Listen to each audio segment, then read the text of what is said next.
নমস্কার, আমি উকিল দিদি। আসুন আজকে জেনে নিই জমি কেনার আগে কোন গুরুত্বপূর্ণ বিষয়টি মাথায় রাখতে হবে। ধরা যাক আপনি একটা জমি কিনছেন এবং যার কাছ থেকে জমিটি কিনছেন সে অন্য কাউকে এই জমিটি আগে সেল করেছে কিনা বা বিক্রি করে দিয়েছে কিনা সেটি কি করে দেখবেন।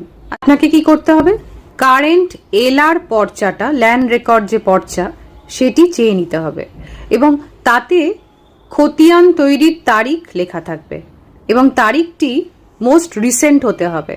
ধরুন 2023, 2024, এরপর 23 থেকে 26 এর মধ্যে যে রেকর্ডটা সেটা সার্চ করে নিলেই হয়ে গেল। আর সার্চের জন্য তাহলে কি কি লাগবে? ডিস্ট্রিক্ট, থানা, প্লট বা দাগ নাম্বার, মৌজা আর জিএল নাম্বার, এই কটি ডিটেলস লাগবে। তারপর director of registration and stamp revenue, finance department, government of West Bengal, এই ওয়েবসাইটটি খুলতে হবে। ওয়েবসাইটের মধ্যে একটি ট্যাব পাবেন, সেটি হলো সার্চ ডিড। সেই সার্চ ডিড ট্যাবটাতে ক্লিক করে সার্চড বাই ট্রানজ্যাক্টেড প্রপার্টি এই ট্যাবটায় ক্লিক করতে হবে। তারপর সমস্ত ডিটেলস ফিল আপ করতে হবে।